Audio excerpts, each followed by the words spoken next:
बिस्मिल्लाहिर्रहमानिर्रहीम। अस्सलाम वालेकुम। आज हमने जिस टॉपिक पर बात करनी है वो है सुप्रीम जुडिशल काउंसिल।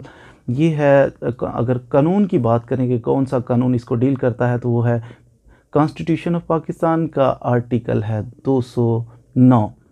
बज़ाहिर ये देखने में बहुत बड़ा सा एक लग रहा है कि सुप्रीम जुडिशल काउंसिल क्या होती है कैसे, लेकिन इंशाल्लाह जिस अंदाज़ में हम आपको समझाएंगे बल्कि फ़ीड कर देंगे कि आपको कभी भूलेगा भी नहीं। इंशाल्लाह हमारे साथ रहिए। तो इससे पहले कि आगे चलें, हमारे चैनल को अगर सब्सक्राइब नहीं किया जल्दी से कर लें। अगर सब्सक्राइब किया हुआ है तो बेल आइकॉन के बटन को प्रेस कर लें ताकि आने वाली वीडियोज़ के नोटिफिकेशन आपको मिल सकें। सुप्रीम जुडिशल काउंसिल ये क्या चीज़ है? ये दरअसल बड़े बड़े जो जजेस होते हैं ना, हाई कोर्ट के जज, जस्टिस जिसको कहते हैं, हाई कोर्ट के जस्टिस हैं या फिर सुप्रीम कोर्ट के जस्टिस हैं, बड़े बड़े जज, हाई कोर्ट के जजेस, सुप्रीम कोर्ट के जजेस जिनको जस्टिस कहते हैं, इनके ख़िलाफ़ अगर कोई कार्रवाई करना चाहे या हम चाहते हैं कि ये इस जज को ये अहल नहीं है, इसको नहीं होना चाहिए, दूसरे सादा अल्फाज में कहें कि हाई कोर्ट सुप्रीम कोर्ट के जजेस को फारिग करने का तरीका कि कैसे इनको जजी से हटा दिया जाए, तो ये काम करेगी सुप्रीम जुडिशल काउंसिल। अब सुप्रीम जुडिशल काउंसिल होती क्या है? सबसे पहले मैंने अर्ज़ किया जैसा कि कानून की हम बात करें, कॉन्स्टिट्यूशन का आर्टिकल 209 जो है ये डील करता है सुप्रीम जुडिशल काउंसिल के बारे में। सुप्रीम जुडिशल काउंसिल कुछ जजों के ऊपर मुश्तमिल होती है। सुप्रीम जुडिशल काउंसिल टोटल 5 जजेस के ऊपर मुश्तमिल है। जज हैं, बैठते हैं और ये इंक्वायर करते हैं कि अच्छा जज के ख़िलाफ़ शिकायत है जनाब, तो इसको देखते हैं, इंक्वायरी करते हैं, तो फिर अपनी फाइंडिंग देते हैं कि वाकई ये जज के ख़िलाफ़ जो है बात ठीक है या गलत है, फिर जज को फारिग किया जा सकता है, नौकरी से निकाला जा सकता है। तो जब कॉन्स्टिट्यूशन के तहत 209 आर्टिकल जो है वो कहता है कि सुप्रीम जुडिशल काउंसिल मुश्तमिल होगी 5 जजेस के ऊपर। ये कौन से 5 जजेस होंगे? सबसे पहले सुप्रीम कोर्ट का जो चीफ जस्टिस है ना, सुप्रीम कोर्ट ऑफ पाकिस्तान का चीफ जस्टिस, वो होगा इस छोटी सी जो सुप्रीम जुडिशल काउंसिल है इसका चेयरमैन। एक चेयरमैन होगा, बाकी इसके 4 मेंबर्स होंगे। चेयरमैन कौन होगा? सुप्रीम जुडिशल काउंसिल का चीफ जस्टिस ऑफ पाकिस्तान। उसके बाद सुप्रीम कोर्ट ऑफ पाकिस्तान के ही सीनियर मोस्ट 2 जज जो है ना, चीफ के बाद जो सबसे सीनियर 2 जज हैं वो भी शामिल होंगे इसमें। कितने हो गए? 3, 5 करने हैं टोटल। तो 2 जो हैं वो होंगे हाई कोर्ट्स जो है ना हमारी, एक जैसे कि पंजाब की है high court, Lahore high court, दूसरी जनाब KPK की हाई कोर्ट है, दूसरी एक जनाब सिंध के अंदर है, एक बलूचिस्तान के अंदर है, 5वीं जो है वो हमारी इस्लामाबाद के अंदर हाई कोर्ट। इन 5 हाई कोर्ट्स के अंदर देखा जाएगा कि इनके जो चीफ जस्टिस है ना, पाँचों में देखा जाएगा जो सीनियर है उसको पकड़ के 2 सीनियर मोस्ट चीफ जस्टिस जो है ना उनको शामिल कर लिया जाएगा सुप्रीम जुडिशल काउंसिल में। अब ये कैसे पता चले कौन सीनियर है कौन जूनियर? देखा ये जाएगा कि कौन से चीफ जस्टिस साहब हाई कोर्ट के ये पहले से चीफ जस्टिस बने हैं। मसलन एक चीफ जस्टिस है वो 5 साल से चीफ जस्टिस है, दूसरा 4 साल से है, कोई 3 साल, तो जो 5 साल से चीफ सबसे पहले चीफ बना इसको समझा जाएगा ये सीनियर मोस्ट है। उसके बाद देखा जाएगा अच्छा ये 4.5 साल हो गया इसको चीफ बने हुए, ये भी सीनियर मोस्ट। इन 5 हाई कोर्ट को इनमें से सीनियर मोस्ट 2 चीफ जो है ना उनको भी शामिल कर लिया जाएगा। Total 5 chief justice of Pakistan, उसके बाद 2 सुप्रीम कोर्ट के सबसे सीनियर जजेस 3 हो गए, 2 फिर ये 5 हाई कोर्ट्स में से चीफ जस्टिस में से देखा जाएगा इनमें से कौन सा चीफ जस्टिस पहले लगा हुआ, 2 सीनियर मोस्ट इनमें से ले लेंगे। कितने हो गए? 5। ये 5 बंदों की बॉडी होगी जिसका चेयरमैन होगा चीफ जस्टिस ऑफ पाकिस्तान। 5 बंदे बैठ के मिलके इन्होंने अब बना दी सुप्रीम जुडिशल काउंसिल। हाँ, यहाँ पे एक और बात बताऊँ, सुप्रीम जुडिशल काउंसिल का जो सेक्रेटरी होता है वो चेयरमैन तो थे चीफ जस्टिस ऑफ पाकिस्तान, तो इसके सेक्रेटरी होते हैं सुप्रीम कोर्ट ऑफ पाकिस्तान के रजिस्ट्रार जो हैं वो इसके सेक्रेटरी के फ़राइज़ सर अंजाम देते हैं। अब ये सुप्रीम जुडिशल काउंसिल जो है ये जज के ख़िलाफ़ जनाब इन्होंने हिसाब किताब लगाना है कि ये जज को क्या करना है। 2 तरीके से, मिसाल के तौर पर इनके पास 2 तरीके से ये एक्शन में आ जाते हैं। नंबर 1, सुप्रीम जुडिशल काउंसिल को एक्शन में आने के लिए ज़रूरी है कि एक या तो सदर पाकिस्तान पाकिस्तान के प्रेसिडेंट ऑफ पाकिस्तान जो है वो इनको लिखें, रेफरेंस बना के भेजें कि जनाब सुप्रीम जुडिशल काउंसिल साहब ये देखिए कि ये फ़लाँ जज हाई कोर्ट का या सुप्रीम कोर्ट का ये इस अहल नहीं है, इस काबिल नहीं है कि ये जज रहे, तो इस पे इंक्वायरी कीजिए। ये रेफरेंस बना के भेजा सदर पाकिस्तान ने। अब इस पे इंक्वायरी करना शुरू हो गए हैं, उसको बुलाते हैं, देखते हैं ये वो वाकई ये इस काबिल है या नहीं। दूसरा, सुओ मोटो एक्शन भी ले लेते हैं। सदर पाकिस्तान ने कुछ भी नहीं कहा, लेकिन ये सुप्रीम जुडिशल काउंसिल, इनको किसी तरीके से इंफॉर्मेशन मिली, किसी बंदे ने, किसी वकील साहब ने, किसी भी फोरम से, न्यूज़ से पता चल गया जज के बारे में, हाई कोर्ट का जज है या सुप्रीम कोर्ट का जज है। इन्होंने सुप्रीम जुडिशल काउंसिल ने सुओ मोटो एक्शन ले लिया, अपने आप ही एक्शन ले लिया, तो फिर इंक्वायरी शुरू कर दी। अब सुप्रीम जुडिशल काउंसिल ने जो एक्शन लेना है ना, दो चीज़ें उसमें देखनी होती हैं सिर्फ। इन्होंने हाई कोर्ट के या सुप्रीम कोर्ट के जज के बारे में एक्शन लेते हुए सुप्रीम जुडिशल काउंसिल ने देखना ही होता है, या तो फिज़िकली या मेंटली डिस्टर्ब हो गया जज। फिज़िकली मसलन उसकी आंखें अल्लाह ना करे चली गई हैं, वो कानों से उसकी समात चली गई है, या कोई ऐसी डिसेबिलिटी कि वो जज नहीं रह सकता अब, ये है फिज़िकल डिसेबिलिटी। मेंटल डिसेबिलिटी कि दिमागी तौर पर उसको अल्लाह ना करे कुछ ऐसा मसला हो गया कि वो काम करने के काबिल नहीं रहा। फिज़िकल या मेंटल डिसेबिलिटी हो जाए तो उसके ख़िलाफ़ इंक्वायरी होगी। सुप्रीम जुडिशल काउंसिल ये अपना डिसीजन देगी, फाइंडिंग देगी कि ये जज बनने के अहल रहा है या नहीं, अब इसको रहना चाहिए या नहीं।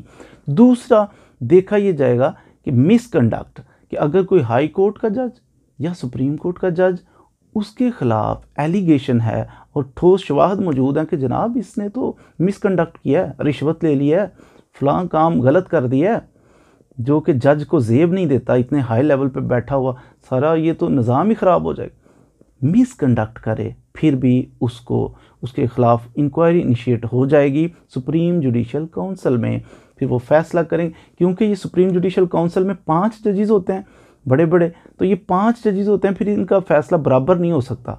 2 एक तरफ राय दें तो 3 दूसरी तरफ देंगे, तो आम तौर पे जो मेजॉरिटी डिसीजन है वो फिर लिख के अपनी फाइंडिंग भेज दें, मेजॉरिटी का ये फ़ैसला है, तो जनाब सदर, ये सदर पाकिस्तान को भेजते हैं।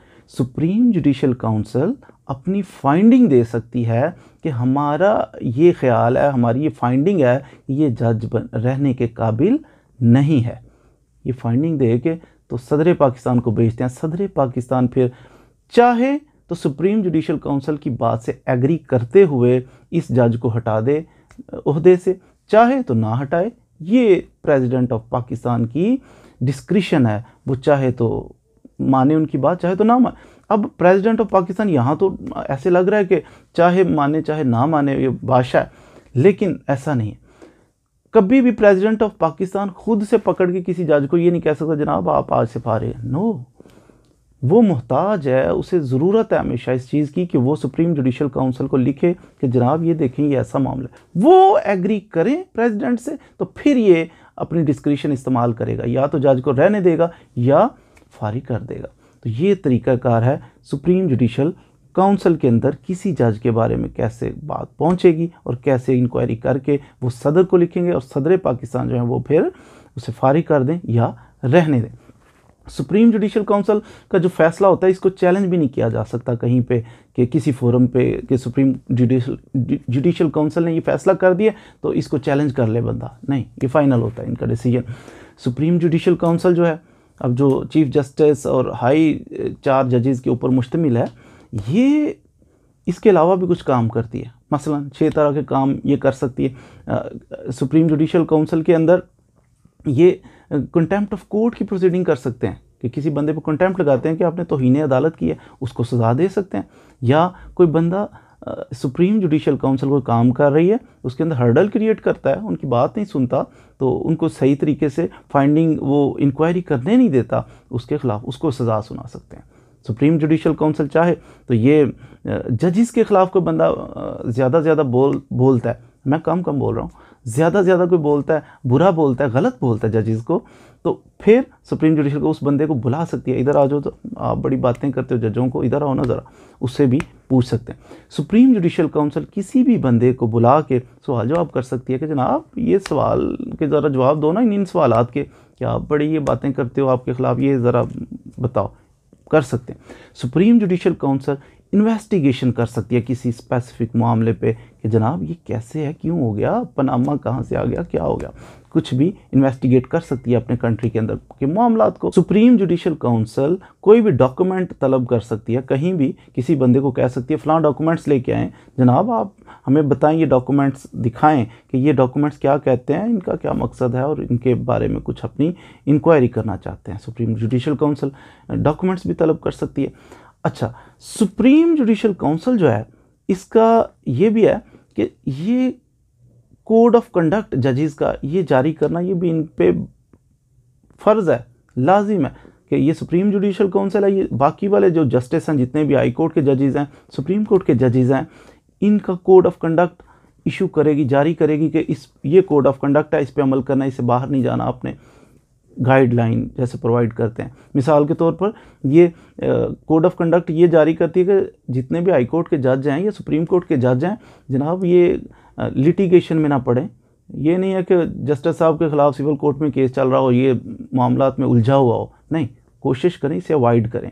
ये कोड ऑफ कंडक्ट इशू कर सकते हैं जस्टिस साहब, मेहरबानी करके तो आप कोई दूसरे कारोबार ना साथ शुरू कर लें। जज साहब हैं हाई कोर्ट के या सुप्रीम कोर्ट के साथ प्रॉपर्टी डीलिंग का काम कर रहे हैं या कुल्फ़ियों की उन्होंने दुकान बना ली है, ऐसा नहीं। कोड ऑफ कंडक्ट इनको सर्टन लिमिट्स के अंदर रहना पड़ेगा।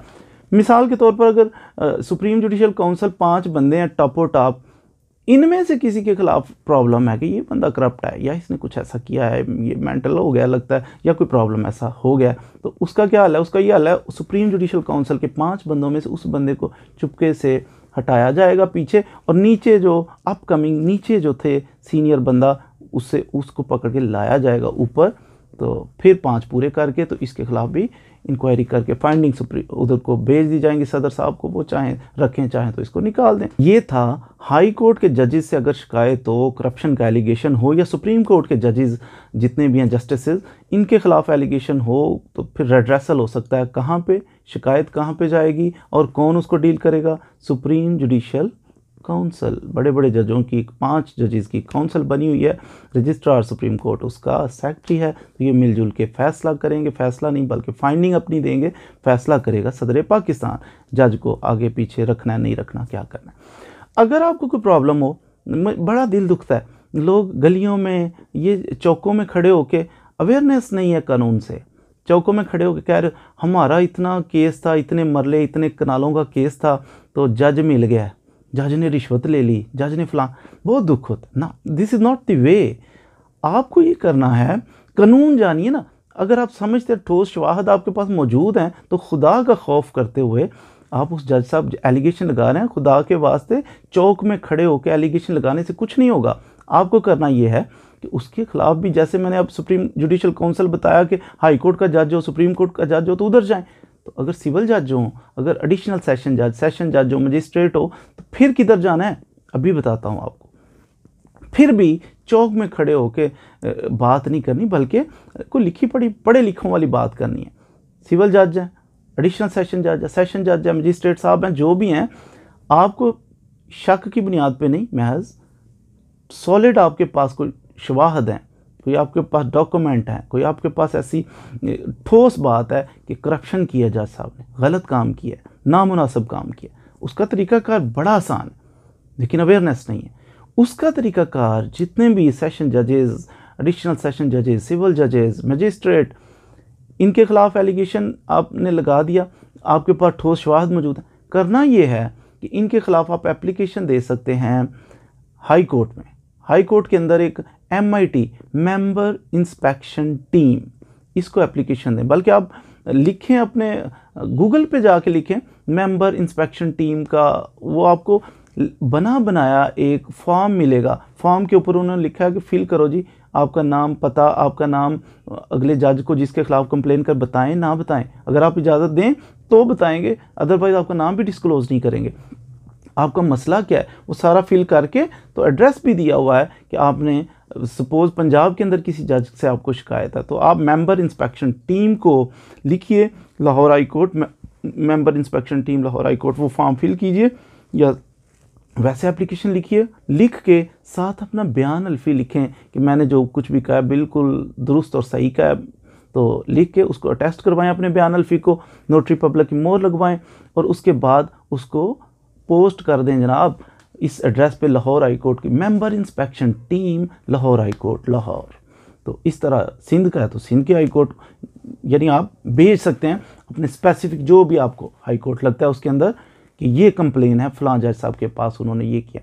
मेंबर इंस्पेक्शन टीम, आजकल लाहौर हाई कोर्ट के अंदर तो मेंबर इंस्पेक्शन टीम को कर दिया गया directorate of district judiciary, directorate of district judiciary, नाम ही बदला है, बाकी काम वही है। तो अब आपने अगर किसी के खिलाफ कंप्लेन करनी है जज साहब के खिलाफ तो करें, directorate of district judiciary Lahore high court Lahore, उसको जनाब सारा बना के भेज दें। सपोज़ मैंने अपनी 10 साल ज़िंदगी में मेरी मुलाकात अल्हम्दुलिल्लाह किसी भी ऐसे जुडिशल ऑफिसर से, जज से नहीं हुई कि जो पैसे मांगता है या करप्शन करता है। बहरहाल इंसान है, क्वाइट पॉसिबल कि कहीं ऐसा कोई चांस हो भी। तो अगर कोई बंदा करप्ट है तो आपका काम ये नहीं है कि इधर उधर बैठ के बातें करें, भाई फ़ौरन कंप्लेन कर दें उसके खिलाफ। आज उसके खिलाफ लाहौर हाई कोर्ट में एक कंप्लेन आई, कल फिर आई है, परसों पे 100 कंप्लेन हो जाती है। सारे अवेयर हो जाए ना पाकिस्तानी कि हमने इसका इलाज, जिसको तकलीफ पहुंचाए वो इधर उधर करने से कुछ नहीं होगा, उसका हल करें। हल ये है कि आप हाई कोर्ट में कंप्लेन फाइल करें, डायरेक्टरेट ऑफ डिस्ट्रिक्ट जुडिशरी के पास कंप्लेन फाइल करें, 1 2 4 10, क्योंकि उसका आदी है वो गंदे काम करने का। तो उसे जब 100 कंप्लेन इसने भी की, उसने भी की, उसने भी की, अनफॉर्चुनेटली सारे ही खामोश हो जाते हैं, इधर उधर बातें करते हैं।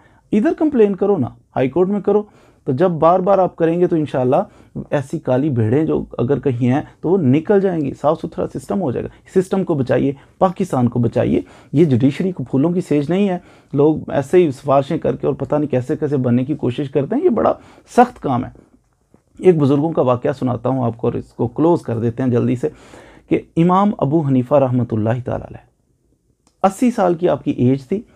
80 साल की उम्र में बाबा जी बुज़ुर्ग ज़ईफ़, तो खलीफा वक्त थे, बादशाह सलामत ने बुलाया, कहते हैं उनको बुलाओ, उनका बड़ा नाम है, बड़ा लोग इज़्ज़त करते हैं उनकी, बड़े नेक हैं, तो बड़ा उनका जनाब इल्म है उनके पास। बुलाया तो कहते हैं जनाब आप ना इमाम अबू हनीफ़ा रहमतुल्लाह ताला अलैह को खलीफा मंसूर कहता है कि आप चीफ़ जस्टिस बन जाएँ, सारी रियासत के सबसे बड़े जज बन जाएँ, चीफ़ जस्टिस बने।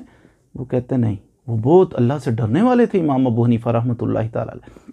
फरमाते हैं नहीं मैं नहीं बनूँगा। उससे अच्छा मेरे सामने जवाब, उससे बड़ा गुस्सा। कहता है अच्छा झूठ बोल रहे हैं आप।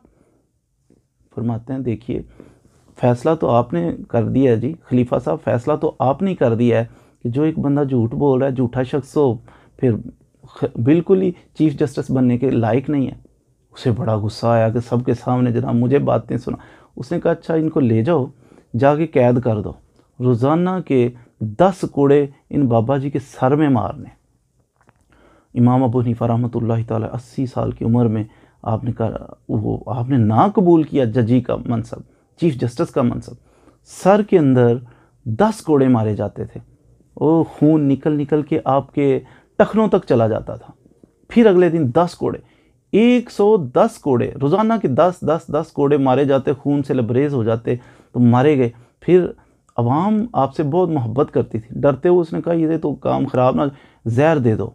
जहर दिया तो आपने, आप बड़े इंटेलिजेंट, आपने देखा तो आपने कहा नहीं इसके अंदर जहर है। ज़बरदस्ती पकड़ के बाबा जी को तो जहर पिला दिया गया, उसके असरात नमूदार हुए। तो उसी हालत में यानी सजदा किया आपने अल्लाह ताला की बारगाह में कि अल्लाह मैं तेरी बंदगी में ज़िंदगी गुजारी है। तो सजदे की हालत में इंतकाल जेल के अंदर, कैद के अंदर हो गया।